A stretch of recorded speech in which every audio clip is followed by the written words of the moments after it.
Headlines. Kushalnagar ಪಟ್ಟಣದಲ್ಲಿ JDS ಕಾರ್ಯಕರ್ತರು ಮೈಸೂರು ಕೊಡಗು ಕ್ಷೇತ್ರದ ಅಭ್ಯರ್ಥಿ ಪರ ಬಿರುಸಿನ ಮತ ಪ್ರಚಾರ ನಡೆಸಿದರು. ಸಕಲೇಶಪುರ ತಾಲೂಕಿನ ಕುಂದರಗಿ ಗ್ರಾಮದ ಶ್ರೀ ವೀರಭದ್ರೇಶ್ವರ ದೇವರ ಬ್ರಹ್ಮರಥೋತ್ಸವ ಸರ್ವ ಭಕ್ತಾದಿಗಳ ಸಮ್ಮುಖದಲ್ಲಿ ನಡೆಯಿತು. ಕ್ಯಾರ್ಪೇಟೆ ಪಟ್ಟಣದಲ್ಲಿ ಬಿಜೆಪಿ ಕಾರ್ಯಕರ್ತರ ಬೂತ್ ಮಟ್ಟದ ಸಮಾವೇಶ ನಡೆಯಿತು. ಕುಶಾಲನಗರ ಪಟ್ಟಣದಲ್ಲಿ ಜೆಡಿಎಸ್ ಪಕ್ಷದ ಮುಖಂಡರು ಮೈಸೂರು ಕೊಡಗು ಕ್ಷೇತ್ರದ ಅಭ್ಯರ್ಥಿಯಾದ ಯದುವೀರ್ ಪರ ಬಿರುಸಿನ ಮತ ಪ್ರಚಾರ ಮಾಡಿದರು. ಮೈಸೂರು ಕೊಡಗು ಲೋಕಸಭಾ ಕ್ಷೇತ್ರದ ಬಿಜೆಪಿ ಜೆಡಿಎಸ್ ಪಕ್ಷದ ಮೈತ್ರಿ ಅಭ್ಯರ್ಥಿಯಾದ ಯದುವೀರ್ ಒಡೆಯರ್ ಅವರ ಪರ ಕುಶಾಲನಗರ ತಾಲೂಕಿನ ಪಟ್ಟಣ ವ್ಯಾಪ್ತಿಯಲ್ಲಿ ಜೆಡಿಎಸ್ ಪಕ್ಷದ ನಗರಾಧ್ಯಕ್ಷರಾದ ಚಂದ್ರರವರ ನೇತೃತ್ವದಲ್ಲಿ ಬಿರುಸಿನ ಮತ ಪ್ರಚಾರ ಮಾಡುವ ಮೂಲಕ ಅಭ್ಯರ್ಥಿಯಾದ ಯದುವೀರ್ ಅವರನ್ನು ಅಧಿಕ ಮತಗಳಿಂದ ಗೆಲ್ಲಿಸುವ ಸಲುವಾಗಿ ಪ್ರತಿ ಅಂಗಡಿ ಹೋಟೆಲ್ಗಳಿಗೆ ತೆರಳಿ ಈ ಬಾರಿಯೂ ಬಿಜೆಪಿ ಪಕ್ಷಕ್ಕೆ ತಮ್ಮ ಅಮೂಲ್ಯವಾದ ಮತವನ್ನು ಹಾಕುವ ಮೂಲಕ ದೇಶದ ಪ್ರಧಾನಿ ನರೇಂದ್ರ ಮೋದಿ ಅವರನ್ನ 3ನೇ ಬಾರಿ ಪ್ರಧಾನಿ ಮಾಡಲು ತಾವುಗಳೆಲ್ಲರೂ ಕೈಜೋಡಿಸುವಂತೆ ಕೋರಿ ಕುಶಾಲನಗರ ಅರಣ್ಯ ಇಲಾಖೆ ಚೆಕ್ಪೋಸ್ಟ್ ಬಳಿಯಿಂದ ಪಟ್ಟಣದ ಪ್ರಮುಖ ಬೀದಿಗಳಲ್ಲಿ ಬಿರುಸಿನ ಪ್ರಚಾರವನ್ನ ಮಾಡಿದರು. ಇದೇ ಸಂದರ್ಭ ಜೆಡಿಎಸ್ ಪಕ್ಷದ ಮುಖಂಡರುಗಳಾದ ಗಿರೀಶ್, ಎಚ್.ಟಿ. ವಸಂತ್, ಜಗದೀಶ್, ಮಾದೇವ ಸೇರಿದಂತೆ 100ಕ್ಕೂ ಹೆಚ್ಚು ಕಾರ್ಯಕರ್ತರು ಯದುವೀರ್ ಪರ ಮತಪ್ರಚಾರ ಮಾಡಿದರು.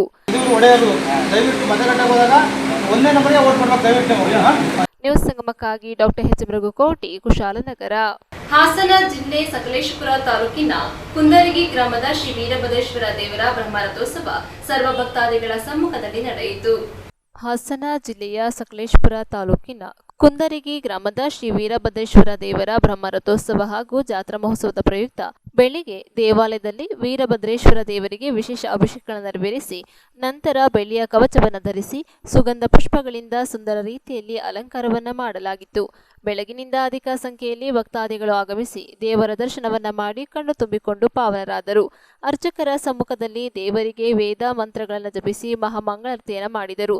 ಬ್ರಹ್ಮರಥೋತ್ಸವದ ಪೂಜಾ ಕಾರ್ಯಕ್ರಮಕ್ಕೆ ಕೊಡಗು ಜಿಲ್ಲೆಯ ಸೋಮಪೇಟೆ ತಾಲೂಕಿನ ಕೊಡ್ಲಿಪೇಟೆ ಕಿರಿಕೊಡ್ಲಿ ಮಠದ ಮಠಾಧೀಶರಾದ ಶ್ರೀ ಶ್ರೀ ಶ್ರೀ ಸದಾಶಿವ ಸ್ವಾಮೀಜಿಯವರು ಪಾಲ್ಗೊಂಡು ದೇವರ ಪೂಜಾ ಕಾರ್ಯಕ್ರಮದಲ್ಲಿ ಪಾಲ್ಗೊಂಡಿದ್ದರು. ನಂತರ ಸಾವಿರಾರು ಸಂಖ್ಯೆಯ ಭಕ್ತಾದಿಗಳ ಸಮ್ಮುಖದಲ್ಲಿ ಪೂಜೆಯನ್ನು ಸಲ್ಲಿಸಿ ಚಾಲನೆಯನ್ನು ನೀಡಿದರು.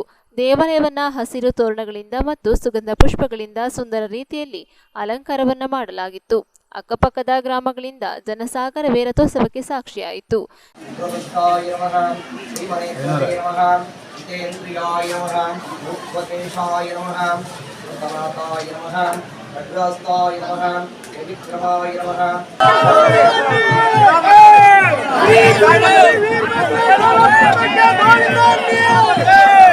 ನ್ಯೂಸ್ ಸಂಗಮಕ್ಕಾಗಿ ಧನ್ಯ, ಕುಶಾಲನಗರ. ಕ್ಯಾರ್ಪೇಟೆ ಪಟ್ಟಣದಲ್ಲಿ ಬಿಜೆಪಿ ಕಾರ್ಯಕರ್ತರ ಬೂತ್ ಮಟ್ಟದ ಸಮಾವೇಶ ನಡೆಯಿತು. ಮಂಡ್ಯ ಲೋಕಸಭಾ ಕ್ಷೇತ್ರದ ಮೈತ್ರಿ ಅಭ್ಯರ್ಥಿ ಎಚ್.ಡಿ. ಕುಮಾರಸ್ವಾಮಿ ಅವರ ಗೆಲುವಿಗೆ ಬಿಜೆಪಿ ಕಾರ್ಯಕರ್ತರು ಅರ್ಪಣಾ ಮನೋಭಾವನೆಯಿಂದ ದುಡಿಯುವ ಮೂಲಕ ಭಾರೀ ಬಹುಮತಗಳ ಅಂತರದ ಗೆಲುವು ತಂದುಕೊಡೋಣ ಎಂದು ಮಾಜಿ ಸಚಿವ ಡಾಕ್ಟರ್ ನಾರಾಯಣಗೌಡ ಮನವಿ ಮಾಡಿದರು. ಕ್ಯಾರ್ಪೇಟೆ ಪಟ್ಟಣದಲ್ಲಿ ನಡೆದ ಬಿಜೆಪಿ ಕಾರ್ಯಕರ್ತರ ಬೂತ್ ಮಟ್ಟದ ಸಮಾವೇಶವನ್ನ ಜ್ಯೋತಿ ಬೆಳಗಿಸಿ ಉದ್ಘಾಟಿಸಿ ಮಾತನಾಡಿದರು. ಬಿಜೆಪಿ ಕಾರ್ಯಕರ್ತರು ಪಕ್ಷದ ನಿಷ್ಠಾವಂತ ಕಾರ್ಯಕರ್ತರಾಗಿರುವುದರಿಂದ ಯಾವುದೇ ಆಸೆ ಆಮಿಷಗಳಿಗೆ ಒಳಗಾಗದೆ ಪ್ರಾಮಾಣಿಕತೆಯಿಂದ ದುಡಿಯುವ ಮನಸ್ಸು ಹೊಂದಿದ್ದಾರೆ. ದೇಶದಲ್ಲಿ ಎನ್ಡಿಎ ನೇತೃತ್ವ ವಹಿಸಿರುವ ನರೇಂದ್ರ ಮೋದಿಜಿ ಅವರ ಕೈ ಬಲಪಡಿಸಲು ರಾಜ್ಯದ ಎಲ್ಲ 28 ಲೋಕಸಭಾ ಸ್ಥಾನಗಳಲ್ಲಿಯೂ ಮೈತ್ರಿ ಅಭ್ಯರ್ಥಿಗಳು ಗೆಲ್ಲಲೇಬೇಕಾಗಿರುವುದರಿಂದ ಮಂಡ್ಯ ಲೋಕಸಭಾ ಕ್ಷೇತ್ರದಿಂದ ಸ್ಪರ್ಧಿಸಿರುವ ಜೆಡಿಎಸ್ ಅಭ್ಯರ್ಥಿ ಕುಮಾರಣ್ಣ ಅವರಿಗೆ ಕ್ಯಾರ್ಪೇಟೆ ವಿಧಾನಸಭಾ ಕ್ಷೇತ್ರದಿಂದ ಕನಿಷ್ಠ 50,000 ಹೆಚ್ಚುವರಿ ಮತಗಳನ್ನು ಕೊಡಿಸಲು ಬಿಜೆಪಿ ಕಾರ್ಯಕರ್ತರು ಹಣಕಾಸು ಸೇರಿದಂತೆ ಮೂಲಭೂತ ಸೌಲಭ್ಯಗಳ ಕೊರತೆಯಾದರೂ ಒಗ್ಗಟ್ಟಿನಿಂದ ಕೆಲಸ ಮಾಡಿ ಭರ್ಜರಿ ಗೆಲುವು ತಂದುಕೊಡಬೇಕೆಂದು ನಾರಾಯಣಗೌಡ ಕೈಮುಗಿದು ಮನವಿ ಮಾಡಿದರು. ಕ್ಯಾರ್ಪೇಟೆ ತಾಲೂಕು ಬಿಜೆಪಿ ಅಧ್ಯಕ್ಷ ಸಾರಂಗಿ ನಾಗಣ್ಣ ಸಭೆಯ ಅಧ್ಯಕ್ಷತೆ ವಹಿಸಿದ್ದರು. ಬಿಜೆಪಿ ತಾಲೂಕು ಉಸ್ತುವಾರಿ ರಾಶಿ ಸಿದ್ದರಾಜುಗೌಡ, ಕೃಷ್ಣಪ್ಪ, ಶ್ರೀರಂಗಪಟ್ಟಣ ಉಮೇಶ್, ತಾಲೂಕು ಪ್ರಧಾನ ಕಾರ್ಯದರ್ಶಿ ಚೌಕನಹಳ್ಳಿ ಪ್ರಕಾಶ್, ಪುರಸಭೆ ಸದಸ್ಯ ಬಸ್ ಸಂತೋಷ್ ಕುಮಾರ್, ತಾಲೂಕು ಮಹಿಳಾ ಘಟಕದ ಅಧ್ಯಕ್ಷೆ ವಿಜಯಲಕ್ಷ್ಮಿ, ನಗರ ಮಹಿಳಾ ಅಧ್ಯಕ್ಷೆ ಚಂದ್ರಕಲಾ ರಮೇಶ್, ಪುಷ್ಪ ರಮೇಶ್, ಲತಾ ಮತಿಘಟ್ಟ, ಬಿಲ್ಲೇನಹಳ್ಳಿ ಕುಮಾರ್, ರವಿಕುಮಾರ್, ಜೇಟು ಸಿಂಗ್ ರಾಜು, ಪುರೋಹಿತ್ ಸೇರಿದಂತೆ ನೂರಾರು ಜನರು ಸಭೆಯಲ್ಲಿ ಭಾಗವಹಿಸಿದ್ದರು.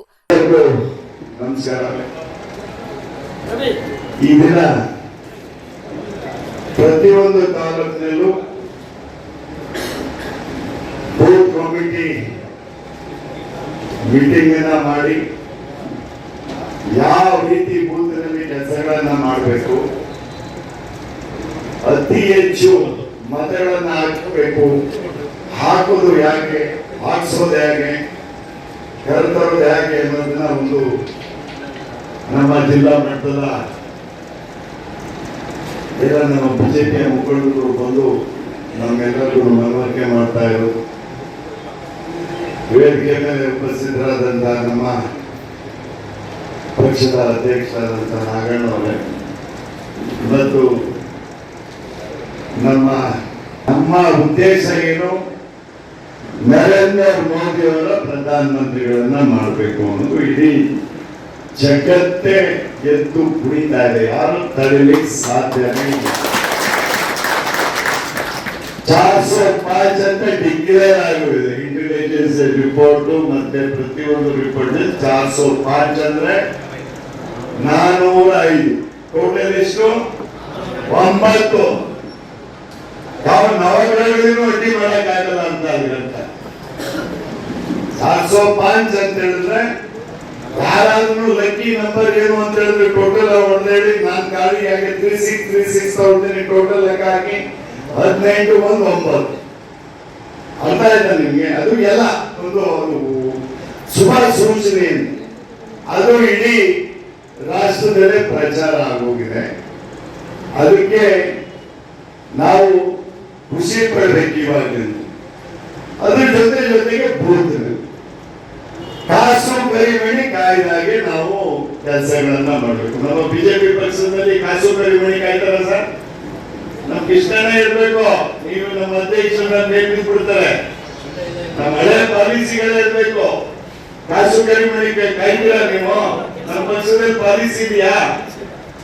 ನಾವು ಹಸುವಿನ ಇದ್ರೂ ಹೋಗಿ ಬೇರೆ ಮನೆ ಊಟ ಮಾಡಿಕೊಂಡು ಕೆಲಸ ಮಾಡುವಂತ ಅಭ್ಯಾಸ ನಮ್ಮ ಪಕ್ಷದಲ್ಲಿ. ಅದು ಪರಂಪರೆ ತಾನೆ. ಅದನ್ನ ನಾವು ಅಳವಡಿಸ್ಕೋಬೇಕಾಗ್ತದೆ. ಹಸುಗೆ ಭಯ ಪಡಬೇಡಿ. ಒಂದಿನ 2 ದಿನ ಹಸುವಿಂದ ಏನ್ ಮನ್ಸ ವೀಕ್ ಆಗ್ತದೆ ನೋಡಿ. ಅವ್ರನ್ನ ಕೇಳಿ ಮಾರ್ವಾಡಿಗಳಿಗೆ ಒಂದು 30 ದಿನ 90 ದಿನ ಉಪವಾಸ ಇರ್ತೀರಲ್ವ ಸರ್? ಮನಸ್ಸಿಗೆ ಏನಾದ್ರು ತೊಂದರೆ ಆಗುತ್ತಾ? ಶಕ್ತಿ ಬರುತ್ತಂತೆ. ಅರ್ಥ ಮಾಡ್ಕೊಳ್ಳಿ. ಉಪವಾಸ ಯಾರು 1 ವಾರಕ್ಕೆ ಇಡೋದು ಮನಸ್ಸಿನ ಶರೀರ ಸ್ವಚ್ಛತೆ ಆಗಲಿ ಅಂತ ತಾನೆ. ಅದು ಅಂತ ಸಮಯ ನಮ್ಮ ಪಕ್ಷದಲ್ಲಿ ಬಂದಾಗ ನಾವು ಹಸುವಿನಲ್ಲೂ ಭಯ ಪಡಬಾರ್ದಾಗುತ್ತೆ. ಪ್ರಾಮಾಣಿಕವಾಗಿ ನಾವು ಕೆಲಸ ಮಾಡಬೇಕಾಗ್ತದೆ. ಬಿಜೆಪಿಯವರು ನೋಡಿ ಯಾವ ರೀತಿ ಪ್ರಾಮಾಣಿಕವಾಗಿ ಕೆಲಸ ಮಾಡ್ತಾ ಇದ್ದಾರೆ. ನಾವು ಕಲಿಬೇಕು ಅನ್ನೋದು ಬೇರೆ ಪಕ್ಷದವರು ಬರಬೇಕು ಅಂತ ಹೇಳಿ ಬಯಸ್ತಾ ಇದ್ದೀನಿ. ನಾವು ಒಕ್ಕಲಿಗಾಗಿ ಆ ದಿನ ಮನೆಗೆ ಹೋಗಿ 2 ದಿನ ಮುಂಚೆ ಹೆಣ್ಬಿಲಿನ ಹಚ್ಚಿ ಬೂತ್ನಲ್ಲಿ ಕುತ್ಕೊಂಡು ಬೆಳಿಗ್ಗೆ ನಮ್ಮ ಪಕ್ಷದವರಂತೂ ಪೂಜೆ ಸ್ನಾನ ಪೂಜೆ ಇದ್ರೆ ಹೊರಗಡೆ ಬರಲ್ಲ. ಅದು ಪರಂಪರೆ ಬಂದಿರುವಂತದ್ದು ಮಾಡಲಿಕ್ಕೆ ನಾವು ಸೇರಿರ್ತಕ್ಕಂಥದ್ದು ಇಲ್ಲಿ ಹೆಸರನ್ನೇ ಬೂತ್ ಸಮಾವೇಶ. ಹಾಗೆ ಬೂತ್ ಅಂತ ಹೇಳ್ತಾನೆ ಇದೀವಿ. ಬೂತ್ ಅಂತ ಯಾವಾಗಲೂ ಮಾತಾಡ್ತಾನೆ ಇರ್ತೀವಿ ಬಿಜೆಪಿನಲ್ಲಿ. ಅದರ ಬೂತ್ ಒಳಗಡೆ ಏನಿದೆ ಯಾರು ಹೇಳ್ಬೋದು? ಬೂತ್ ಒಳಗಡೆ ಏನಿದೆ?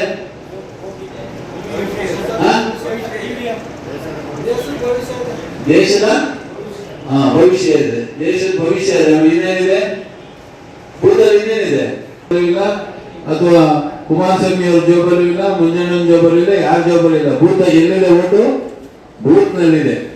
ಹಾಗಾಗಿ ಈಗ ನಮ್ಮ ಕೆಲಸ ಬೂತ್ ನಲ್ಲಿ ಏನು ಆಗುತ್ತೆ ಆ ಮತವನ್ನ ಪರಿವರ್ತನೆ ಮಾಡಿಕೊಂಡು ನಾವು ಬೂತ್ ನಲ್ಲಿ ಎಷ್ಟು ಸಾಧ್ಯ ಅಷ್ಟು ಓಟನ್ನ ಹೆಚ್ಚಿಗೆ ಮಾಡಲಿಕ್ಕೆ. ಈಗ ಆಲ್ರೆಡಿ ಇದಾವೆ. ಈಗ ನಮ್ಮ ಓಟ್ ಯಾರಿಗೆ ಹಾಕ್ತೀವಿ? ನಾವು ಬಿಜೆಪಿಗೆ ಹಾಕ್ತೀವಿ. ನಮ್ಮ ಜೊತೆನೆ ನಾವು ಇನ್ನೆಷ್ಟು ಓಟ್ ಹಾಕಿಸ್ತೀವಿ, ಏನ್ ಮಾಡ್ತೀವಿ ಅನ್ನೋದ್ರ ಬಗ್ಗೆ ನಾವೇನ್ ಯೋಚನೆ ಮಾಡಬಹುದು ಅನ್ನೋದ್ರ ಬಗ್ಗೆ 2 ದಿವಸ ಇರೋದು ಕಾಲಾವಕಾಶ. ತಾಲೂಕು ಅಧ್ಯಕ್ಷರು, ಜಿಲ್ಲಾ ಪದಾಧಿಕಾರಿಗಳು, ಬೂತ್ ಕಮಿಟಿ, ಪೇಜ್ ಕಮಿಟಿ ಅಂತ ಏನ್ ಮಾಡ್ಕೊಂಡಿದ್ದಾರೆ ಅವ್ರಿಗೆ ಮಾತಾಡಿ ಸಭೆ. ಬಿಜೆಪಿ ಪಕ್ಷಕ್ಕೆ ನಾವು ದೇಶ ಗೆದ್ದಂತೆ ಅಥವಾ ನಾಡ್ನುಡಿಯನ್ನ ಮನಸ್ಸಲ್ಲಿಟ್ಕೊಂಡು ನಾವು ಬೂತ್ನಲ್ಲಿ ಪ್ರಮುಖ ಪಾತ್ರವನ್ನು ವಹಿಸುವುದರ ಮುಖಾಂತರ ಈ ತಾಲೂಕಿಗೆ ಯಾರೇ ಬಂದ್ರು ಯಾರೇ ಹೋದ್ರು 24ನೇ ತಾರೀಕು ಈ ತಾಲೂಕಿನಿಂದ ಹೊರಗಡೆ ಹೋಗಲೇಬೇಕು. ಬೂತ್ನಲ್ಲಿ ಕೆಲಸ ಮಾಡ್ತಕ್ಕಂಥ ಶಿಸ್ತಿನ ಸಿಪಾಯಿಗಳು ನೀವೇ. ಇದನ್ನ ಮನದಲ್ಲಿಟ್ಕೊಂಡು ಇವತ್ತು ಬೂತ್ ಸಮಾವೇಶದಲ್ಲಿ ನಮ್ಮ ಪ್ರಭಾರಿಗಳು ಕೊಡ್ತಕ್ಕಂಥ ಸೂಚನೆ ಸೂಚನೆಗಳನ್ನ ಮಾರ್ಗಸೂಚಿಗಳನ್ನ ಕಟ್ಟುನಿಟ್ಟಾಗಿ ಪಾಲನೆ ಮಾಡುವುದರ ಮುಖಾಂತರ ನಾವು ಅತಿ ಹೆಚ್ಚು KR ಪೇಟೆ ಕ್ಷೇತ್ರದಿಂದ ಅತಿ ಹೆಚ್ಚು ಲೀಡ್ ಕೊಡುವುದರ ಮುಖಾಂತರ ನಾರಾಯಣಗೌಡರಿಗೆ ಇಲ್ಲಿಂದ ಒಂದು ಹೊಸ ಶಕೆಯನ್ನು ಪ್ರಾರಂಭ ಮಾಡಬೇಕು ಅಂತಕ್ಕಂಥ ಮಾತನ್ನ ಹೇಳ್ತಾ, ನೀವು ಇಲ್ಲಿ ಕೊಡ್ತಕ್ಕಂಥ ಸೂಚನೆಗಳನ್ನ ನಿಮ್ಮ ಕ್ಷೇತ್ರದ ನಿಮ್ಮ ಬೂತ್ನ ಎಲ್ಲಾ ಸ್ತರದ ನಾಯಕರುಗಳನ್ನ ಜೋಡಿಸ್ಕೊಂಡು ನಾವು ಶಿಸ್ತಿನ ಸಿಪಾಯಿಗಳಾಗಿ ಕೆಲಸ ಮಾಡೋದ್ರ ಮುಖಾಂತರ ತೆನೆ ಹೊತ್ತ ಮಹಿಳೆಯ ಗುರುತಿಗೆ ಮತವನ್ನು ಕೊಡಿಸುವುದರ ಮುಖಾಂತರ ಈ ಕ್ಷೇತ್ರದಿಂದ ಕನಿಷ್ಠ 50,000 ಲೀಡ್ಗಳನ್ನು ಕೊಟ್ಟು ನಾರಾಯಣಗೌಡರಿಗೆ ಒಳ್ಳೆಯ ಹೆಸರು ತರಬೇಕು ಅಂತ ಹೇಳೋದ್ರ ಮುಖಾಂತರ ನನಗೆ ಮಾತನಾಡಲಿಕ್ಕೆ ಅವಕಾಶ ಮಾಡಿಕೊಟ್ಟ ನಿಮ್ಮೆಲ್ಲರಿಗೂ ವಂದಿಸಿ ಎರಡು ಮಾತುಗಳನ್ನು ಮುಗಿಸಿ ಧನ್ಯವಾದಗಳು. ನ್ಯೂಸ್ ಸಂಗಮಕ್ಕಾಗಿ doctor KR Neelakanta, KR Pete. Napoklu ಸಮೀಪದ ಬೆಂಗೂರು ಗ್ರಾಮದ ಶ್ರೀ ನಾಡು ಕಡಪಾಲಪ್ಪ ದೇವಾಲಯದ ಪುನರ್ ಪ್ರತಿಷ್ಠಾಪನಾ ಅಷ್ಟಬಂಧನ ಬ್ರಹ್ಮಕಲಶೋತ್ಸವ ಶ್ರದ್ಧಾಭಕ್ತಿಯಿಂದ ನಡೆಯಿತು. ಜೀವನದಲ್ಲಿ ನಾವು ಸುಖ, ಶಾಂತಿ, ನೆಮ್ಮದಿಯನ್ನ ಬಯಸುತ್ತೇವೆ. ನಾವು ಬಯಸಿದ ಕ್ಷಣ ಎಲ್ಲವೂ ನಮ್ಮ ಬಳಿಗೆ ಬರುವುದಿಲ್ಲ. ಅವುಗಳನ್ನು ಪಡೆಯಲು ಸತತ ಶ್ರಮ ಬೇಕು. ಶ್ರಮದ ಜೊತೆಗೆ ದೇವರ ಅನುಗ್ರಹ ಇದ್ದರಷ್ಟೇ ಸುಖ, ಶಾಂತಿ, ನೆಮ್ಮದಿಯನ್ನು ಗಳಿಸಲು ಸಾಧ್ಯ ಎಂದು ಉಡುಪಿ ಪೇಜಾವರ ಅಧೋಕ್ಷಜ ಮಠದ ಶ್ರೀ ವಿಶ್ವಪ್ರಸನ್ನ ತೀರ್ಥ ಸ್ವಾಮೀಜಿ ತಿಳಿಸಿದರು. ನಾಪೋಕ್ಲು ಸಮೀಪದ ಬೆಂಗೂರು ಗ್ರಾಮದ ಶ್ರೀ ನಾಡು ಕಡಪಾಲಪ್ಪ ದೇವಾಲಯದ ಪುನರ್ ಪ್ರತಿಷ್ಠಾ ಅಷ್ಟಬಂಧ ಬ್ರಹ್ಮಕಲಶೋತ್ಸವ ಸಮಾರಂಭದಲ್ಲಿ ಪಾಲ್ಗೊಂಡು ಆಶೀರ್ವಚನ ನೀಡಿದರು. ದೇವರು ಗುಡಿಯಲ್ಲಿ ಮಾತ್ರ ನೆಲೆಸಿರುವುದಲ್ಲ, ಸಮಾಜದ ಎಲ್ಲರ ಹೃದಯದಲ್ಲೂ ನೆಲೆಸಿದ್ದಾರೆ. ಬದುಕಿಗಾಗಿ ನಾವು ಒಂದು ಬುತ್ತಿಯನ್ನ ಆಯ್ದುಕೊಂಡಿರುತ್ತೇವೆ. ಅದು ಬರೀ ಹಣ ಸಂಪಾದನೆಗಾಗಿ ಮಾತ್ರ ಅಲ್ಲ, ಆ ವೃತ್ತಿಯ ಮೂಲಕ ಸಮಾಜದ ಸೇವೆ ಮಾಡುತ್ತಿದ್ದೇವೆ ಎನ್ನುವ ಅರಿವು ನಮ್ಮಲ್ಲಿದ್ದರೆ ವೃತ್ತಿಗೆ ಗೌರವವಿರುತ್ತದೆ. ವೃತ್ತಿಯಲ್ಲಿ ಮೋಸ, ಅವ್ಯವಹಾರಕ್ಕೆ ಎಡೆ ಇರಬಾರದು. ಮೋಸ, ಅವ್ಯವಹಾರ ರಹಿತ ವೃತ್ತಿಯೇ ದೇವರ ಪೂಜೆ, ಭಗವಂತನ ಆರಾಧನೆ ಎಂಬುದು. ಒಂದು ಕೆಲಸ ಆಗಬಾರದು, ಅದಕ್ಕೆ ಒಂದು ಸಮಯದ ಮಿತಿ ಹೇರಬಾರದು ಎಂದರು. ಎಲ್ಲ ಕೆಲಸಕ್ಕೂ ಸಮಯವನ್ನ ನಿಗದಿ ಮಾಡುತ್ತೇವೆ. ಉಸಿರಾಟಕ್ಕೆ ಸಮಯ ನಿಗದಿಪಡಿಸಲು ಸಾಧ್ಯವೇ? ಅದೇ ರೀತಿ ಭಗವಂತನ ಆರಾಧನೆಗೆ ಸಮಯದ ಮಿತಿ ಇರಬಾರದು ಎಂದರು. ಬಳಿಕ ನೆರೆದ ಭಕ್ತಾದಿಗಳು ಸ್ವಾಮೀಜಿಯವರ ಆಶೀರ್ವಾದ ಪಡೆದು ಫಲವನ್ನು ಸ್ವೀಕರಿಸಿ ಪುನೀತ ಭಾವ ಹೊಂದಿದರು.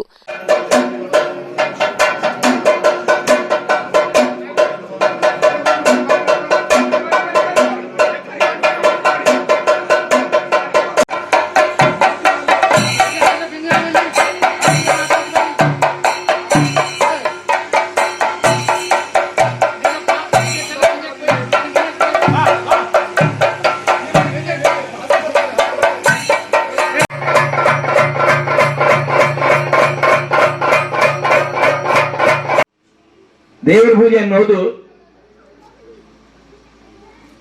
ಒಂದು ಕೆಲಸ ಆಗಬಾರದು. ಕೆಲಸ ಅಂತ ಆದ್ರೆ ಹಾಗೆ ಅದಕ್ಕೆ ಒಂದು ಹೊತ್ತನ್ನು ಹಂಚಿ ಹಾಕ್ತೇವೆ. ದಿವಸದಲ್ಲಿ ಆಟದ ಕೆಲಸ, ಊಟದ ಕೆಲಸ, ಮಾರ್ಕೆಟ್ ಕೆಲಸ ಇದೆ, ಇನ್ನೇನು ವ್ಯವಹಾರ ಇದೆ, ಆಫೀಸ್ ಕೆಲಸ ಇದೆ, ಎಲ್ಲ ಹೊತ್ತನ್ನು ಹಂಚಿ ಹಾಕ್ತೇವೆ. ಆಫೀಸ್ ಕೆಲಸ ಒಂದು 10 ಗಂಟೆ, ಮಾರ್ಕೆಟ್ ಕೆಲಸ ಒಂದು 2 ಗಂಟೆ, ಬ್ಯಾಂಕಿಂಗ್ ಕೆಲಸ ಒಂದು ಅರ್ಧ ಗಂಟೆ, ಆಟಕ್ಕೆ ಇಷ್ಟು ಹೊತ್ತು, ಊಟಕ್ಕೆ ಇಷ್ಟು ಹೊತ್ತು, ದೇವರ ಪೂಜೆ ಕೂಡ ಇಷ್ಟು ಹೊತ್ತು ಅಲ್ಲ. ಎಲ್ಲ ಕೆಲಸಕ್ಕೂ ಹೊತ್ತನ್ನು ಹಂಚಿ ಹಾಕ್ತೇವೆ. ಒಂದು ಉಸಿರಾಟ ಅಂತ ಇದೆ ಅಲ್ಲ, ಉಸಿರಾಡೋದೊಂದು ಇದೆ ಅಲ್ಲ, ಅದಕ್ಕೂ ಕೂಡ ನಾವು ಒಂದು ಹೊತ್ತನ್ನು ಹಂಚಿ ಹಾಕ್ತೇವೇನು? ಆಫೀಸ್ ಕೆಲಸ 10 ಗಂಟೆ, ಬ್ಯಾಂಕಿಂಗ್ ಕೆಲಸ 4 ಗಂಟೆ, ಹಾಗೆ ಈ ಉಸಿರಾಟ ದಿವಸಕ್ಕೆ ಎಷ್ಟು ಹೊತ್ತು? ಒಂದಿಷ್ಟು ಹೊತ್ತು. 18 ಗಂಟೆ, 20 ಗಂಟೆ, 22 ಗಂಟೆ, ಇದು ಸ್ವಲ್ಪ ರೆಸ್ಟ್ ಅಂತಂದ್ರೆ ಇಲ್ಲ, ಪರ್ಮನೆಂಟ್ ರೆಸ್ಟ್ ಆಗತ್ತಷ್ಟೆ. ಹಾಗೂ ದೇವರ ಆರಾಧನೆ ಹೀಗೆ ಅಂತ ಶಾಸ್ತ್ರದಲ್ಲಿ ತಿಳಿಸಿ. ದೇವರ ಆರಾಧನೆ ಹಾಗೆ ದಿವಸಕ್ಕೊಂದು ಅರ್ಧ ಗಂಟೆ ದೇವರ ಪೂಜೆ ಮಾಡಿದೆ, ನನಗೂ ದೇವರಿಗಿರುವ ಕಾಂಟ್ರಾಕ್ಟ್ ಮುಗಿದು ಹೋಯಿತು, ದೇವರಿಗೆ ನನಗಿರುವ ಕಾಂಟ್ರಾಕ್ಟ್ ಮುಗಿದು ಹೋಯಿತು, ಇನ್ನು ನಾಳೆ ಮತ್ತೆ ಬೆಳಿಗ್ಗೆ ಅಲ್ಲ, ದಿನದ 24 ಗಂಟೆಯೂ ನಮಗೆ ದೇವರ ಪ್ರಜ್ಞೆ ಬೇಕಾಗುತ್ತೆ ಅಲ್ಲ, ಅದು ಕೂಡ ದೇವರ ಪೂಜೆ ಆಗತ್ತೆ. ಹಾಗೆ ಮಾಡಿದಾಗ ಮಾತ್ರ ನಮ್ಮ ಸಾಮಾಜಿಕ ಬದುಕು ಸುಂದರ, ಆಧ್ಯಾತ್ಮಿಕ ಬದುಕು ಕೂಡ ಪರಿಪೂರ್ಣ. ಆಧ್ಯಾತ್ಮಿಕ ಬದುಕು ಪರಿಪೂರ್ಣ, ಸಾಮಾಜಿಕ ಬದುಕು ಕೂಡ ಸುಂದರ. ಯಾರಿಗೂ ಲೋಕದಲ್ಲಿ ಮೋಸ, ಅವ್ಯವಹಾರ, ವಂಚನೆ ಇಲ್ಲೇ ಇಲ್ಲ. ಯಾಕೆ? ಎಲ್ಲರೂ ಕೂಡ ನಾವು ಸುಖ ಸಂತೋಷದಿಂದ ಬದುಕಬೇಕು ಅಂತ ಬಯಸೋದು. ನಾವು ಪ್ರಯತ್ನ ಪಡಬೇಕು. ಆದರೆ ನಮ್ಮ ಪ್ರಯತ್ನ ಏನಿದೆ ಅಲ್ಲ, ನಮ್ಮ ಸುಖ ಬೇಕು ಅಂತ ನಾವು ಪ್ರಯತ್ನ ಪಡೋದು. ನಮ್ಮ ಪ್ರಯತ್ನದಿಂದ ಇನ್ನೊಬ್ಬನಿಗೆ ಕಷ್ಟ ಆಗಬಾರದು, ದುಃಖ ಆಗಬಾರದು. ಒಂದು ವೇಳೆ ಆದ್ರೆ ನಾನು ಸುಖ ಪಡಬೇಕು ಅಂತ ಪ್ರಯತ್ನ ಪಡ್ತಾ ಇರೋದು, ನನ್ನ ಪ್ರಯತ್ನದಿಂದ ನಮ್ಮ ಅಕ್ಕಪಕ್ಕದ ಮನೆಯವರಿಗೆ ದುಃಖ. ಎಲ್ಲರೂ ಹೀಗೆ ನಡ್ಕೊಂಡ್ರೆ ಸುಖದ ಪ್ರಯತ್ನ ಜಾಸ್ತಿ ಆಯ್ತು, ದುಃಖದ ಪ್ರಯತ್ನ ಜಾಸ್ತಿ ಆಯ್ತು. ದುಃಖದ ಪ್ರಯತ್ನ ಜಾಸ್ತಿ ಆಯ್ತು. ಹಾಗಾದ ಲೋಕದಲ್ಲಿ ಯಾರಿಗೂ ಸುಖ ಸಿಗ್ಲಿಕ್ಕೆ ಸಾಧ್ಯ? ನ್ಯೂಸ್ ಸಂಗಮಕ್ಕಾಗಿ ದುಗ್ಗಳ ಸದಾನಂದ ನಾಪೋಕ್ಲು. ಕ್ಯಾರ್ಪೇಟೆ ತಾಲೂಕಿನ ಹೊಸವಳಲು ಗ್ರಾಮದಲ್ಲಿ ಮಂಡ್ಯ ಲೋಕಸಭಾ ಮೈತ್ರಿ ಅಭ್ಯರ್ಥಿ ಎಚ್.ಡಿ. ಕುಮಾರಸ್ವಾಮಿ ಪರವಾಗಿ ಬಿರುಸಿನ ಮತ ಪ್ರಚಾರ ನಡೆಯಿತು.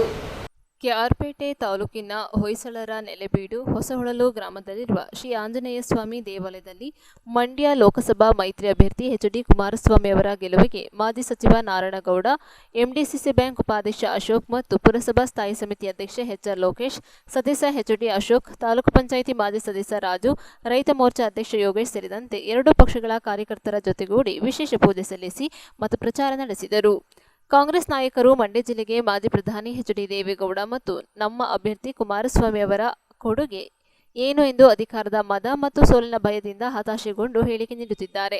ಜಿಲ್ಲೆಯಲ್ಲಿ ಹಲವಾರು ಕಾಲೇಜುಗಳು, ಸಕ್ಕರೆ ಕಾರ್ಖಾನೆ, ನಾಲೆಗಳು, ವಿದ್ಯುತ್ ಸಬ್ಸ್ಟೇಷನ್ಗಳಂತಹ ಶಾಶ್ವತ ಕಾರ್ಯಕ್ರಮಗಳನ್ನು ಮಾಡಿದ್ದಾರೆ. ಮುಖ್ಯಮಂತ್ರಿ ಸಿದ್ದರಾಮಯ್ಯ ನಮ್ಮ ಕ್ಷೇತ್ರದಲ್ಲಿ ನಡೆದ ಕಾರ್ಯಕ್ರಮವೊಂದರಲ್ಲಿ ಕ್ಯಾರ್ಪೇಟೆ ಕ್ಷೇತ್ರದ ಜೆಡಿಎಸ್ ಶಾಸಕ ಬರೀ ಶಾಸಕರಾಗಿದ್ದಾರೆ, ಅಷ್ಟೇ ಅಭಿವೃದ್ಧಿ ಮಾಡಲು ಆಗಲ್ಲ ಎಂದು ಹೇಳಿದ್ದಾರೆ. ಕಾಂಗ್ರೆಸ್ ನಾಯಕರ ಮನಸ್ಥಿತಿ ಎಂತಹದ್ದು ಎಂದು ಜಿಲ್ಲೆಯ ಜನತೆ ತಿಳಿದುಕೊಳ್ಳಬೇಕು. ಮುಖ್ಯಮಂತ್ರಿ ಸಿದ್ದರಾಮಯ್ಯ ರಾಜ್ಯದ ಜನತೆಗೆ ಮತ್ತು ಸರ್ವಪಕ್ಷಕ್ಕೆ ಮುಖ್ಯಮಂತ್ರಿಯೋ ಅಥವಾ ಕಾಂಗ್ರೆಸ್ ಪಕ್ಷಕ್ಕೆ ಮಾತ್ರ ಮುಖ್ಯಮಂತ್ರಿಯೋ ಎಂದು ತಿಳಿಯುತ್ತಿಲ್ಲ. ಅವರ ಹೇಳಿಕೆಗೆ ನಾನು ಧೃತಿಗೆಡುವುದಿಲ್ಲ. ನನ್ನ ರಾಜಕೀಯ ಜೀವನದಲ್ಲಿ ಹೋರಾಟದಿಂದಲೇ ರಾಜಕೀಯ ಮತ್ತು ಅಭಿವೃದ್ಧಿ ಕಾರ್ಯಕ್ರಮಗಳನ್ನು ಮಾಡುತ್ತಾ ಬಂದಿದ್ದೇನೆ. ಮುಂದೆಯೂ ಆ ಹಾದಿಯಲ್ಲೇ ಸಾಗುತ್ತೇನೆ. ಕಾಂಗ್ರೆಸ್ ಅಭ್ಯರ್ಥಿ ಹಣಬಲದ ಮೇಲೆ ನಿಂತು ಚುನಾವಣೆ ನಡೆಸುತ್ತಿದ್ದಾರೆ. ಆದರೆ ನಮ್ಮ ಮೈತ್ರಿ ಅಭ್ಯರ್ಥಿ ಕುಮಾರಣ್ಣ ಜನಬಲದ ಮೇಲೆ ಚುನಾವಣೆಗೆ ನಿಂತಿದ್ದಾರೆ ಎಂದರು. ಮಾಜಿ ಸಚಿವರಾದ ಡಾಕ್ಟರ್ ಕೆ.ಸಿ. ನಾರಾಯಣಗೌಡ ಮಾತನಾಡಿ, ನಮ್ಮ ನಾಯಕರಾದ ಮಾಜಿ ಮುಖ್ಯಮಂತ್ರಿ ಬಿ.ಎಸ್. ಯಡಿಯೂರಪ್ಪ, ಅಮಿತ್ ಶಾ ಮತ್ತು ನರೇಂದ್ರ ಮೋದಿಯವರು ಆಯ್ಕೆ ಮಾಡಿದ ಅಭ್ಯರ್ಥಿ ಎಂದರೆ ನಮ್ಮ ಕುಮಾರಣ್ಣ. ಮಂಡ್ಯದಲ್ಲಿ ಕಾಂಗ್ರೆಸ್ ಅಭ್ಯರ್ಥಿ ಹಣವಂತರು, ಆದರೆ ನಮ್ಮ ಕುಮಾರಣ್ಣ ಗುಣವಂತ. ಹಣಬಲವೋ ಜನಬಲವೋ ನೋಡಿ ಮತ ನೀಡಬೇಕು ಎಂದರು.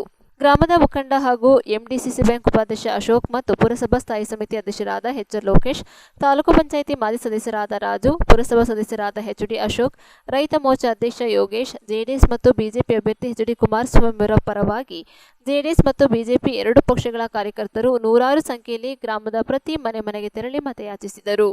ಇದೇ ಸಂದರ್ಭದಲ್ಲಿ ಮೂಡ ಮಾಜಿ ಅಧ್ಯಕ್ಷ ಕೆ. ಶ್ರೀನಿವಾಸ್, ಬಿಜೆಪಿ ತಾಲೂಕು ಘಟಕದ ಅಧ್ಯಕ್ಷ ಸಾರಂಗಿ ನಾಗಣ್ಣ, ಪುರಸಭಾ ಸದಸ್ಯರಾದ ಪ್ರಮೋದ್, ಬಸ್ ಸಂತೋಷ್, ತಾಲೂಕು ಪಂಚಾಯಿತಿ ಮಾಜಿ ಸದಸ್ಯ ರಾಜು, ಹಿರಿಯ ಮುಖಂಡರಾದ ರಾಮೇಗೌಡ, ಚಿಕ್ಕೇಗೌಡ, ಅಕ್ಕಿಹೆಬ್ಬಾಳು ರಘು, ಪುರಸಭಾ ಮಾಜಿ ಸದಸ್ಯೆ ಮಂಜುಳಮ್ಮ, ಗ್ರಾಮ ಪಂಚಾಯಿತಿ ಮಾಜಿ ಅಧ್ಯಕ್ಷ ಚೌಡನಹಳ್ಳಿ ನಾಗರಾಜು, ಪಿಎಲ್ಡಿ ಬ್ಯಾಂಕ್ ಮಾಜಿ ಸದಸ್ಯ ಕೈಗುನಹಳ್ಳಿ ಕುಮಾರ್, ಸೊಸೈಟಿ ಮಾಜಿ ಅಧ್ಯಕ್ಷ ಇಟ್ಟಿಗೆ ಬಾಲು, ಉಪಾಧ್ಯಕ್ಷ ಸಿದ್ದಯ್ಯ, ಕೆಪಿ ನಂದೀಶ್, ರಾಜು, ಜಯಮ್ಮ, ಪುರಸಭಾ ಮಾಜಿ ಸದಸ್ಯ ಗೋಪಾಲ್ ಸೇರಿದಂತೆ ಜೆಡಿಎಸ್ ಮತ್ತು ಬಿಜೆಪಿ ಎರಡೂ ಪಕ್ಷಗಳ ಕಾರ್ಯಕರ್ತರು ಇದ್ದರು.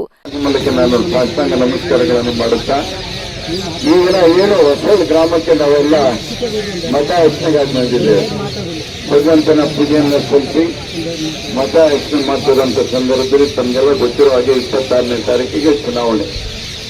ನಮ್ಮ ಎನ್ಡಿಎ ಅಭ್ಯರ್ಥಿಯಾಗಿ ನಮ್ಮ ಜಿಲ್ಲೆಗೆ ಕುಮಾರಣ್ಣ ಅಭ್ಯರ್ಥಿಯಾಗಿ ಬಂದಿರೋದು ನಮ್ಮೆಲ್ಲರಿಗೂ ಒಂದು ಆನೆಬಲ ಬಂದಾಗೆ ಅವ್ರಿಗೆ ಅತಿ ಹೆಚ್ಚು ಬಹುಮತದಿಂದ ನಾವು ಗೆಲ್ಲಿಸಿ ನಮ್ಮ ನರೇಂದ್ರ ಮೋದಿ ಅವರಿಗೆ ಬಲಪಡಿಸುವಂತ ಕೆಲಸಗಳನ್ನ ನಾವೆಲ್ಲ ಮಾಡಬೇಕಾಗ್ತದೆ.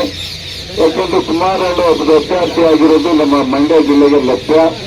ಯಾಕಂದ್ರೆ 2 ಸಾರಿ ಮುಖ್ಯಮಂತ್ರಿಗಳಾಗಿ ನಮ್ಮ ಕರ್ನಾಟಕ ರಾಜ್ಯದ ಎಲ್ಲ ಸಮಸ್ಯೆಗಳು, ರೈತರಿಗೆ ಬಂದಂತ ಕಷ್ಟ ಬಂದಂತ ಆತ್ಮಹತ್ಯೆ ಮಾಡಿಕೊಂಡಂತ ಸಂದರ್ಭದಲ್ಲಿ ಮತ್ತೆ ನಮ್ಮ ರೈತರಿಗೆ ಸಾಲವನ್ನ ಮಾಡಿದಂಥವರು ಕುಮಾರಣ್ಣವರು ಎಲ್ಲರಿಗೂ ಗೊತ್ತಿರುವಂಥದ್ದು. ಅದಕ್ಕಾಗಿ ತಾವುಗಳು, ಯಾಕೆಂದ್ರೆ ಅಲ್ಲಿ ನಮ್ಮ ನರೇಂದ್ರ ಮೋದಿ ಅವರು 10 ವರ್ಷದಿಂದ 2 ಸಾರಿ ಪ್ರಧಾನಿಗಳಾಗಿ ದೇಶದ ಅಭಿವೃದ್ಧಿ ವಿಶ್ವದಲ್ಲೇ ನಮ್ಮ ದೇಶ 17ನೇ ಸ್ಥಾನದಲ್ಲಿತ್ತು. ಅದನ್ನು 5ನೇ ಸ್ಥಾನಕ್ಕೆ ತರಬೇಕಾದ್ರೆ ನರೇಂದ್ರ ಮೋದಿ ಅವರು ಮತ್ತೊಮ್ಮೆ ಅವರು ಪ್ರಧಾನಿಗಳಾಗಬೇಕು ಅಂತಲೂ ದೇವೇಗೌಡರು ಅವರ ಕಾರ್ಯಕ್ರಮಗಳನ್ನು, ಅಭಿವೃದ್ಧಿಗಳನ್ನು, ದೇಶದ ಅಭಿವೃದ್ಧಿಯನ್ನು ನೋಡಿ ಅವರು ಸಹ ಕೈಗೊಳಿಸಿ ಎನ್ಡಿಎ 3 ಸೀಟು ಜೆಡಿಎಸ್ಗೆ ಕೊಟ್ಟು 25 ಸೀಟು ಬಿಜೆಪಿಯಲ್ಲಿ ಕಂಟೆಸ್ಟ್ ಮಾಡ್ತಾ ಇರ್ತಾರೋದು. ಇಡೀ ಕರ್ನಾಟಕದಲ್ಲಿ 28 ಗೆಲ್ಲುವಂತ ಅವಕಾಶ ಇದೆ. ಅದು ಖಂಡಿತ ಕುಮಾರನ ಮೊದಲನೇದಾಗಿ ನಮ್ಮ ಕರ್ನಾಟಕ ರಾಜ್ಯದಲ್ಲಿ ಅತಿ ಹೆಚ್ಚಿನ ಬಹುಮತವನ್ನು. ನ್ಯೂಸ್ ಸಂಗಮಕ್ಕಾಗಿ ಡಾಕ್ಟರ್ ಕೆಆರ್ ನೀಲಕಂಠ, ಕೆಆರ್ಪೇಟೆ. ಕೇಂದ್ರ ಕನ್ನಡ ಸಾಹಿತ್ಯ ವೇದಿಕೆ ಹಾಸನ ತಾಲೂಕು ಘಟಕದಲ್ಲಿ ಭಾರತ್ ಸ್ಕೌಟ್ಸ್ ಮತ್ತು ಗೈಡ್ಸ್ ಜಿಲ್ಲಾ ಸಂಸ್ಥೆ ವತಿಯಿಂದ ಉಚಿತ ಸಾಹಿತ್ಯ ಶಿಬಿರ ಹಮ್ಮಿಕೊಳ್ಳಲಾಗಿತ್ತು. ಅಜ್ಜ ಅಜ್ಜಿ ಹೇಳುತ್ತಿದ್ದ ಕಥೆಗಳು ಚೆಲುವು, ಒಲವು, ಅರಿವಿನಿಂದ ಕೂಡಿರುತ್ತಿದ್ದವು. ಈ ಕಥೆಗಳು ಮಕ್ಕಳ ಬೌದ್ಧಿಕ ಬೆಳವಣಿಗೆಗೆ, ವ್ಯಕ್ತಿತ್ವ ವಿಕಸನಕ್ಕೆ ಸಹಕಾರಿಯಾಗಿದ್ದವು ಎಂದು ಕೇಂದ್ರ ಕನ್ನಡ ಸಾಹಿತ್ಯ ವೇದಿಕೆ ಸಂಸ್ಥಾಪಕ ಅಧ್ಯಕ್ಷ ಕೊಟ್ರೇಶೆ ಸುಪಾರ್ತ್ ಅಭಿಪ್ರಾಯಪಟ್ಟರು. ಕೇಂದ್ರ ಕನ್ನಡ ಸಾಹಿತ್ಯ ವೇದಿಕೆ ಬೆಂಗಳೂರು ಹಾಸನ ತಾಲೂಕು ಘಟಕವು ಭಾರತ್ ಸ್ಕೌಟ್ಸ್ ಮತ್ತು ಗೈಡ್ಸ್ ಜಿಲ್ಲಾ ಸಂಸ್ಥೆ ಹಾಸನ ಸಂಯುಕ್ತ ಆಶ್ರಯದಲ್ಲಿ ಜಿಲ್ಲಾ ಸ್ಕೌಟ್ಸ್ ಗೈಡ್ಸ್ ಸಮುದಾಯ ಭವನದಲ್ಲಿ 10ರಿಂದ 16 ವಯೋಮಿತಿ ಮಕ್ಕಳಿಗಾಗಿ ಹಮ್ಮಿಕೊಂಡಿದ್ದ ಉಚಿತ ಸಾಹಿತ್ಯ ಶಿಬಿರದಲ್ಲಿ ಮಕ್ಕಳಿಗೆ ತರಬೇತಿ ನೀಡಿ ಮಾತನಾಡಿದರು. ಮಕ್ಕಳಿಗೆ ಕಥೆಗಳೆಂದರೆ ಪಂಚಪ್ರಾಣ. ತಾಯಿಯ ತೊಡೆಯ ಮೇಲೆ ಜೋಗುಳದ ಜೊತೆಗೆ ತಾಯಿ ಹೇಳುವ ಕಥೆಗಳನ್ನು ಕೇಳುತ್ತಲೇ ಬೆಳೆದ ಮಕ್ಕಳಿಗೆ ಪ್ರಾಣಿ ಪಕ್ಷಿಗಳ, ರಾಜರಾಣಿಯರ, ಮ್ಯಾಜಿಕ್ ಕಥೆಗಳು, ಕಿನ್ನರಿ ಜೋಗಿಯಂತಹ ಕಥೆಗಳು ತುಂಬಾ ಇಷ್ಟವಾಗುತ್ತದೆ. ಈ ಕಥೆಯಲ್ಲಿ ನ್ಯಾಯ, ಅನ್ಯಾಯ, ಒಳಿತು, ಕೆಡುಕು, ಪರಿಶ್ರಮ, ಸಹನೆ, ಸಾಹಸ, ತಾಳ್ಮೆ, ಪರೋಪಕಾರ ಹೀಗೆ ಹಲವು ಮೌಲ್ಯಗಳನ್ನು ಬೀರುತ್ತದೆ. ಬಿಡುವಿಲ್ಲದ ಇಂದಿನ ದಿನಮಾನಗಳಲ್ಲಿ ಮಕ್ಕಳು ಕಥೆಗಳನ್ನು ಓದುವ, ಬರೆಯುವ ಬದಲು ಬರೀ ಮೊಬೈಲಿನಲ್ಲಿಯೇ ಲೀನವಾಗಿ ಕಾಲಹರಣ ಮಾಡುತ್ತಿರುವ ಸಂದರ್ಭದಲ್ಲಿ ಹಾಸನ ತಾಲೂಕು ಸಮಿತಿಯಿಂದ ಅಧ್ಯಕ್ಷರಾದ ಕೆಸಿ ಗೀತರವರು ಭಾರತ್ ಸ್ಕೌಟ್ಸ್ ಮತ್ತು ಗೈಡ್ಸ್ ಸಹಯೋಗದೊಂದಿಗೆ ಹಮ್ಮಿಕೊಂಡಿರುವ ಸಾಹಿತ್ಯ ಶಿಬಿರ ತುಂಬಾ ಔಚಿತ್ಯಪೂರ್ಣವಾಗಿದೆ ಎಂದರು. ಹಿರಿಯ ಗೈಡರ್ ಎಚ್.ಜಿ. ಕಾಂಚಲಮಾಲಾ ಮಾತನಾಡಿ, ಮಕ್ಕಳಲ್ಲಿ ಜೀವನ ಕೌಶಲ್ಯಗಳು ಬಹಳ ಮುಖ್ಯ. ಸಾಹಿತ್ಯ ಮಕ್ಕಳನ್ನ ಏಕಾಂಗಿಯಾಗಿ ಬಿಡದೆ ಸಾಮಾಜಿಕ, ಸಾಂಸ್ಕೃತಿಕ, ಧಾರ್ಮಿಕ ಮೌಲ್ಯಗಳನ್ನು ಬಿಚ್ಚುತ್ತದೆ. ಕಥಾಕಮ್ಮಟಗಳು ಸನ್ನಡತೆ, ಸನ್ನುಡಿ, ಸಚ್ಚಿಂತನೆ, ಸಚ್ಚಾರಿಗಳ ತರಹ ಮೌಲ್ಯಗಳನ್ನು ಉದ್ಧರಿಸುತ್ತದೆ ಎಂದರು. ವೇದಿಕೆಯಲ್ಲಿ ಜಿಲ್ಲಾ ಮುಖ್ಯ ಆಯುಕ್ತ ಡಾಕ್ಟರ್ ವೈಎಸ್ ವೀರಭದ್ರಪ್ಪ, ಸಂಸ್ಥಾಪಕ ಅಧ್ಯಕ್ಷ ಕೊಟ್ರೇಶೆ ಸುಪಾರ್, ಕೇಂದ್ರ ಸಮಿತಿಯ ಜಂಟಿ ಕಾರ್ಯದರ್ಶಿ ನಾಗರಾಜ್ ದೊಡ್ಡಮನಿ, ತಾಲೂಕು ಅಧ್ಯಕ್ಷೆ ಕೆಸಿ ಗೀತಾ, ಹಿರಿಯ ಗೈಡರ್ ಎಚ್.ಜಿ. ಕಾಂಚನಮಾಲಾ, ಜಿಲ್ಲಾ ಕಾರ್ಯದರ್ಶಿ ಸುರೇಶ್ ಗುರೂಜಿ, ರಾಜ್ಯ ಸಹಾಯಕ ಸಂಘಟನಾ ಆಯುಕ್ತೆ ಎಚ್.ಎಂ. ಪ್ರಿಯಾಂಕಾ, ತಾಲೂಕು ಮಹಿಳಾ ಕಾರ್ಯದರ್ಶಿ ಪದ್ಮಾವತಿ ವೆಂಕಟೇಶ್, ಸಮಾಜ ಸೇವಕಿ ಭಾನುಮತಿ ಸೇರಿದಂತೆ ವಿದ್ಯಾರ್ಥಿಗಳು ಉಪಸ್ಥಿತರಿದ್ದರು. ನ್ಯೂಸ್ ಸಂಗಮಕ್ಕಾಗಿ ಓಂ ಶಿಹನಿ, ಕುಶಾಲನಗರ. ಕೊನೆಯಲ್ಲಿ ಮತ್ತೊಮ್ಮೆ ಹೆಡ್ಲೈನ್ಸ್. ಕುಶಾಲನಗರ ಪಟ್ಟಣದಲ್ಲಿ ಜೆಡಿಎಸ್ ಕಾರ್ಯಕರ್ತರು ಮೈಸೂರು ಕೊಡಗು ಕ್ಷೇತ್ರದ ಅಭ್ಯರ್ಥಿ ಪರ ಬಿರುಸಿನ ಮತ ಪ್ರಚಾರ ನಡೆಸಿದರು. ಸಕಲೇಶಪುರ ತಾಲೂಕಿನ ಕುಂದರಗಿ ಗ್ರಾಮದ ಶ್ರೀ ವೀರಭದ್ರೇಶ್ವರ ದೇವರ ಬ್ರಹ್ಮರಥೋತ್ಸವ ಸರ್ವ ಭಕ್ತಾದಿಗಳ ಸಮ್ಮುಖದಲ್ಲಿ ನಡೆಯಿತು. ಕೆಆರ್ಪೇಟೆ ಪಟ್ಟಣದಲ್ಲಿ ಬಿಜೆಪಿ ಕಾರ್ಯಕರ್ತರ ಬೂತ್ ಮಟ್ಟದ ಸಮಾವೇಶ ನಡೆಯಿತು. ಇಲ್ಲಿಗೆ ನ್ಯೂಸ್ ಸಂಗಮ ಮುಕ್ತಾಯವಾಯಿತು. ಸುದ್ದಿ, ಮಾಹಿತಿ, ಮನೋರಂಜನೆಗಾಗಿ ನೋಡ್ತಾ ಇರಿ ಸಂಗಮ ಟಿವಿ. ವಂದನೆಗಳೊಂದಿಗೆ ಸುಪ್ರೀತಾ ಎಲ್ಲೆ.